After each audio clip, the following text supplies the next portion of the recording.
What if the most unforgettable version of you was the one who stopped explaining herself? What if the moment you walked away, quietly, without a final argument, without needing to be heard, was the moment he began to hear you most clearly? There's a certain weight in silence, a silence that doesn't scream, doesn't beg, doesn't chase, a silence that isn't cruel, but final. For many women, silence isn't the absence of feeling. It's the result of feeling too much, for too long, without return. And eventually the emotional cost of staying becomes too high to pay. To walk away in silence is often painted as coldness, but in reality, it's clarity. It's the moment a woman stops performing the emotional labor of holding two people's needs. When she stops filling space, she creates it, and that space paradoxically begins to echo louder than her presence ever did.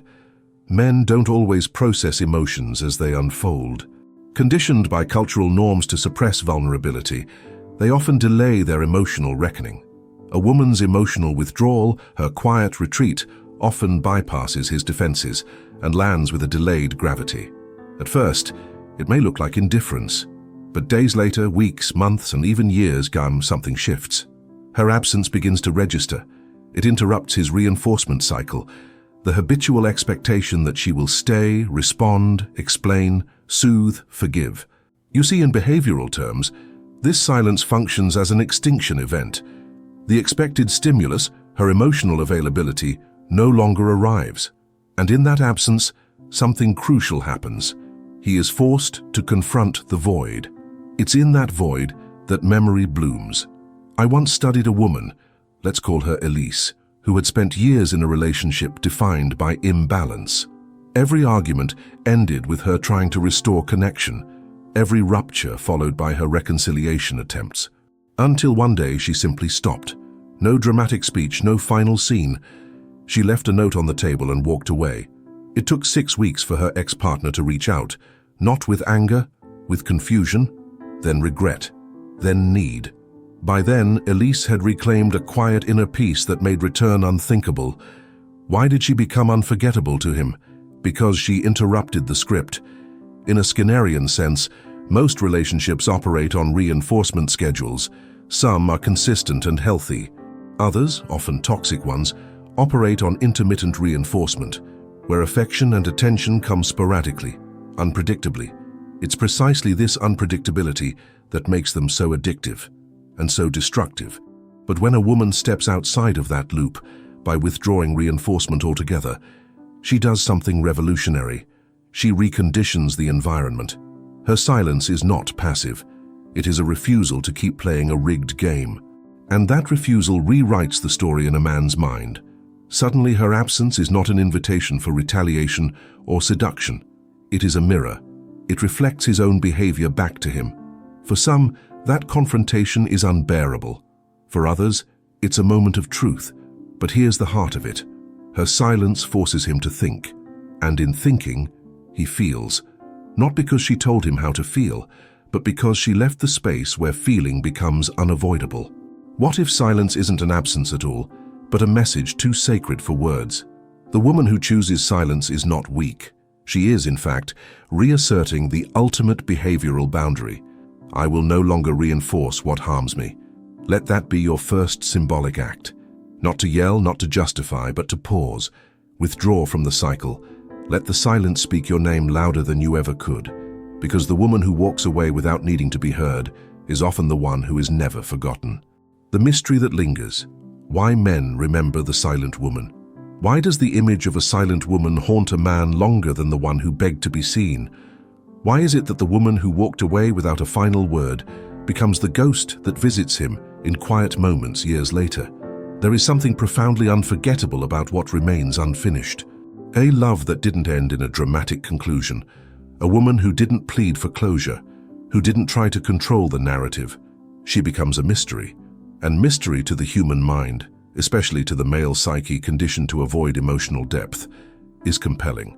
It activates imagination, desire, and above all, projection. Men often remember the silent woman because she didn't satisfy the craving for explanation. She didn't soothe their confusion or offer a roadmap to her emotional world. And when a man isn't given answers, he is left with only his internal landscape. The story continues in his head, unresolved, alive, and often idealized. In behavioral terms, this is the power of a variable ratio schedule of reinforcement, the same mechanism that keeps gamblers pulling the lever. When affection or validation is given unpredictably, the receiver becomes hyper-attentive to cues, searching for meaning, desperate to make sense of the pattern. When the pattern vanishes altogether, when the reinforcement is cut off with no warning, the psychological craving intensifies, not because the relationship was necessarily deep or healthy, but because the ending offered no resolution. I recall a man, a successful, emotionally guarded executive, who came to therapy not to talk about his divorce, but about a woman he dated briefly in his early 30s. "She left before things got serious," he said, "but I still think about her." When I asked what he remembers most, he said, "She didn't try to convince me, she just knew and left." What haunted him wasn't what she said, it was what she didn't. Silence, especially when chosen from a place of clarity, becomes a canvas, and the mind, starved of concrete data, begins to paint. He wonders, did she love me more than she showed? Did I miss something? Was she stronger than I thought? The silent woman becomes a question, and questions linger far longer than conclusions. This is not manipulation. It's not a performance. It's not about playing hard to get. It's about a woman who no longer needs to offer her emotions as evidence of her value. She no longer explains, justifies, or translates herself into a language he refuses to learn. In Jungian terms, the silent woman touches the anima, the inner feminine archetype in a man's unconscious. When she retreats, he is left facing his own emotional deficits. And in this confrontation, she becomes larger than life. Not because she is flawless, but because she withdrew without playing the usual emotional games.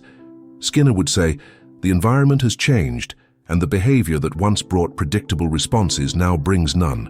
And that absence becomes the new stimulus, provoking internal reflection where there was once complacency. So why do men remember the silent woman? Because she left the story open, because she didn't offer them the comfort of closure, because she didn't need to be remembered, and that made her unforgettable. Today, your symbolic task is this: resist the urge to explain your worth. Let your silence speak in a language only reflection can understand. Sometimes, the most profound statement you can make is to say nothing at all. The emotional blueprint, first loves and silent goodbyes. Why is it that no matter how many years pass, a man can still recall the first woman who walked away without a word? Why does her image return in flashes, not because of how she loved him, but because of how she left? We tend to believe that time heals everything, that memories fade evenly. But there are certain emotional imprints that resist erosion, especially when they're shaped during our formative romantic years, when the emotional brain is still building its template for love, desire, and loss. And if that first heartbreak was marked not by confrontation, but by quiet disappearance, it carves a different kind of memory, a deeper one. The first woman who leaves in silence doesn't just disappear. She becomes a blueprint. You see, the human psyche, especially in men who are not conditioned to process loss with emotional literacy, reacts strongly to what it cannot decode. A first love who walks away silently creates an emotional rupture without resolution. And the mind, especially a mind trained to avoid vulnerability, becomes obsessed not with the person, but with the gap they left. In behavioral terms, that silence is a negative reinforcement. The aversive stimulus, the anxiety, the craving, the uncertainty, doesn't get resolved. And so the system keeps searching for ways to soothe it. Men may not recognize this consciously, but unconsciously, they carry the echo of that silence into every future relationship, looking perhaps for a woman who feels familiar, or avoiding women who resemble her, or trying to recreate the scenario to finally win, not her, but the emotional closure that never arrived. I once worked with a woman named Sophia. She was calm, self-possessed, and carried herself with the grace of someone who had spent years cleaning up emotional messes that weren't hers. Her first love was in college, a man she loved deeply, quietly, and wholly. When he began to distance himself, she didn't beg. She didn't cry. She just stopped reaching out. Years later, he emailed her, not to reconcile, but to tell her that he still didn't understand why she left. "You were the only one who didn't fight for me," he wrote. What he meant was, "You were the only one who refused to validate my worth with your suffering." That's the paradox. The woman who leaves quietly leaves the man alone with himself. She refuses to be the mirror that reflects his importance back to him. She exits the room and takes her reflection with her. And suddenly, he is no longer the center of anyone's emotional gravity. It's not that she stopped caring.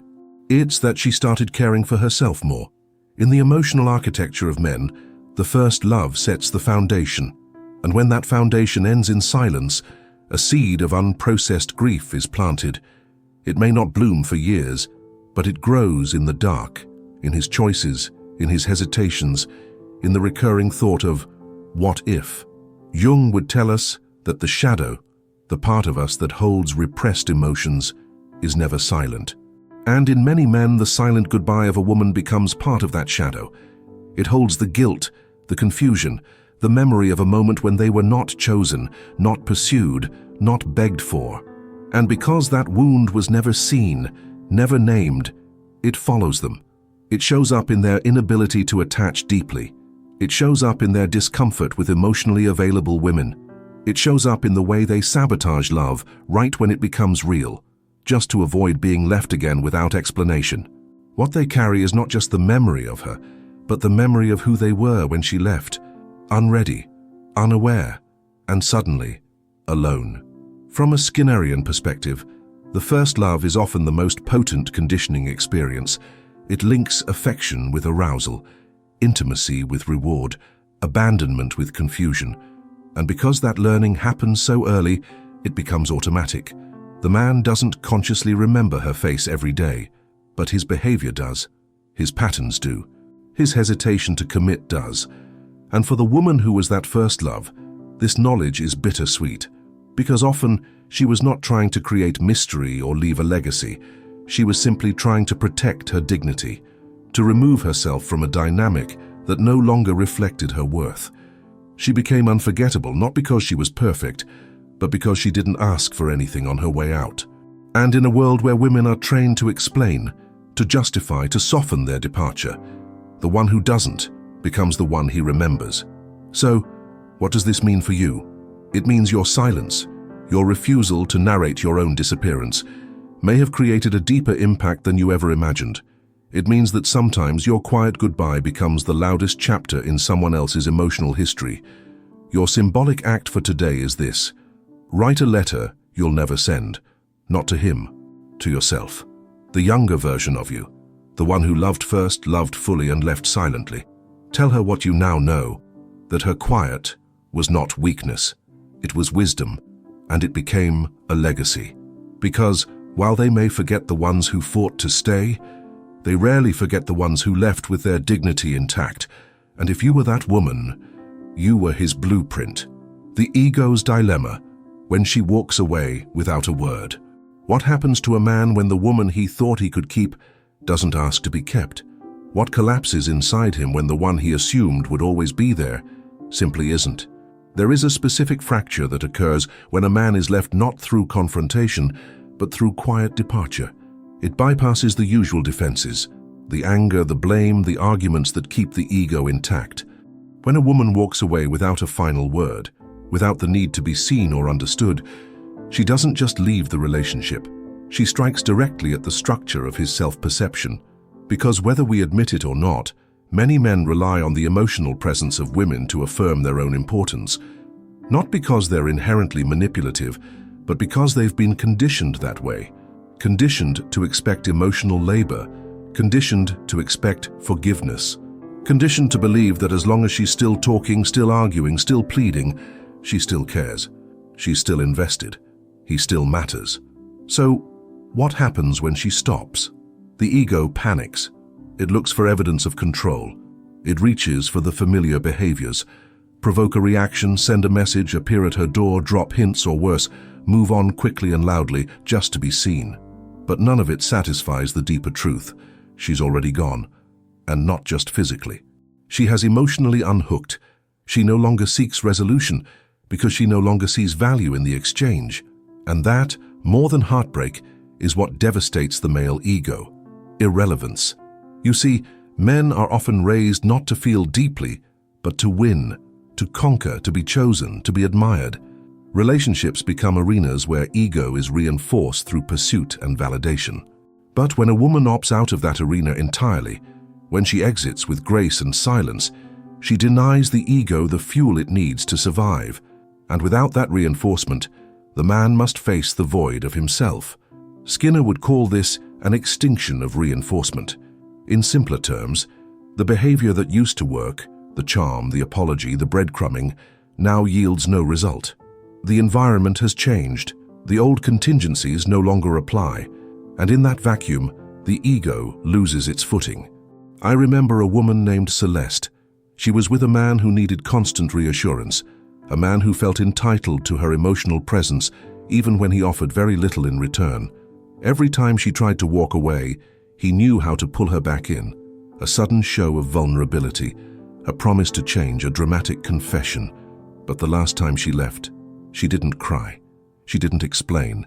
She didn't answer his calls. She blocked him gently but firmly and disappeared from his world without rage or revenge. 3 months later, he sent her a long letter, the kind that drips with delayed realization, not because he had become a better man, but because the absence of her emotional presence had begun to dismantle the illusion he held of himself. He thought he was irreplaceable. She proved otherwise. This is the dilemma. When a woman walks away in silence, she doesn't just leave a man, she leaves him to himself. And for many, that confrontation is unbearable. From a behavioral perspective, men often attach self-worth to their ability to control outcomes. When a woman refuses to participate in the cycle of drama or reconciliation, she forces him to experience powerlessness. And for the ego, powerlessness feels like death. That's why some will try to reclaim control through attention-seeking. They'll appear with a new partner. They'll flaunt their healing. They'll make subtle jabs in mutual circles. But beneath the performance is a quiet desperation. Do I still matter to you? And your silence answers it more clearly than words ever could. Jung might say this moment forces a man into contact with his animus shadow, the part of him that fears inadequacy, abandonment, irrelevance. And if he's mature enough, it becomes an opportunity for transformation. But for many, it becomes a cycle of seeking validation elsewhere, never realizing that what they truly seek is not another woman, but the self-respect they lost when she walked away. So what does this mean for you, the woman who left without a final word? It means you've done something few people have the strength to do. You've disengaged from the emotional power struggle. You've stopped feeding the ego. You've chosen dignity over drama, and that choice will echo far longer than any monologue ever could. Your symbolic act for today is this. Write a single sentence to yourself, a declaration, something like, "I owe no one the performance of my pain." Let it be your reminder that you are not cruel for choosing peace. You are not heartless for choosing silence. You are simply done explaining your departure to those who were never listening. Because the truth is this: a man can recover from being left, but recovering from being forgotten, gracefully, silently, completely, that's a different story. And sometimes the most unforgettable thing you can do is not to leave a mark, but to leave no trace at all. The silent woman's inner strength. What if your silence isn't emptiness, but a declaration of worth? What if walking away without a final explanation wasn't a collapse, but the moment you stood up fully for yourself? A woman who chooses silence does not do so out of weakness. She chooses it because she has nothing left to prove. The silent woman is not suppressing her voice.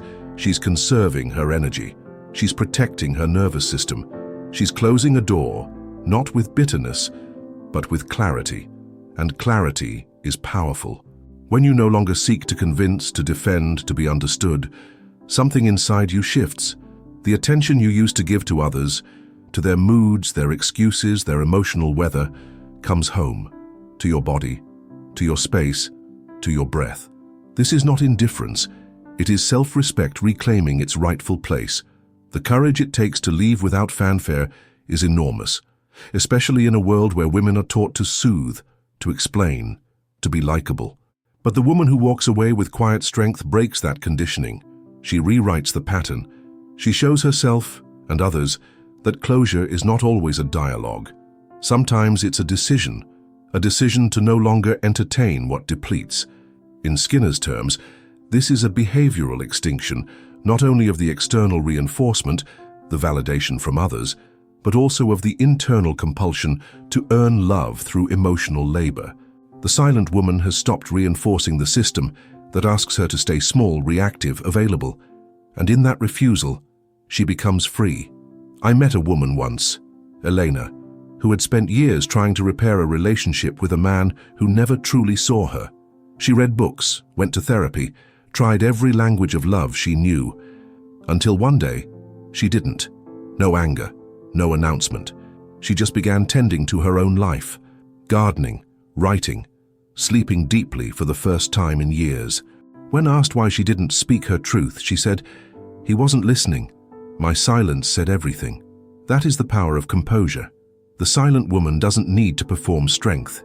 She lives it, and those left behind feel it, not as punishment, but as a presence that no longer belongs to them. Your symbolic task today is simple. Sit with your silence. Don't rush to fill it. Ask it what it's teaching you. Perhaps it's not loneliness. Perhaps it's space, the very space where your power is returning. Because in the end, the woman who walks away with grace leaves behind something stronger than memory. She leaves behind a boundary, and boundaries, once known, are never forgotten. There is a particular kind of silence that doesn't mean absence, but presence. Not the presence that waits at the door or lingers on the phone. A deeper one.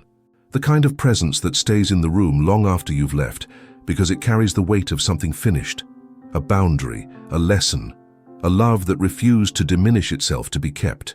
If you are, or once were, that woman, the one who walked away without needing to be heard, the one who stopped explaining and started breathing, the one who chose solitude over self-betrayal, then understand this: your silence was never empty. It was full of everything he refused to see. In behavior, we learn this truth again and again, that what is no longer reinforced fades.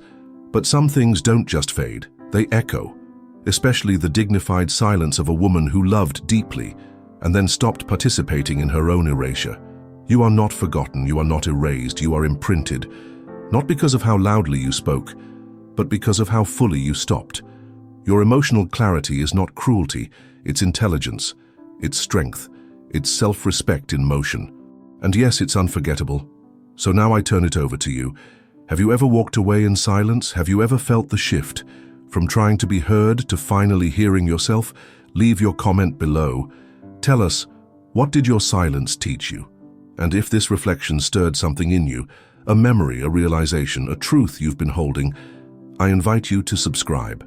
Let this be the space where the quiet women come to remember their power.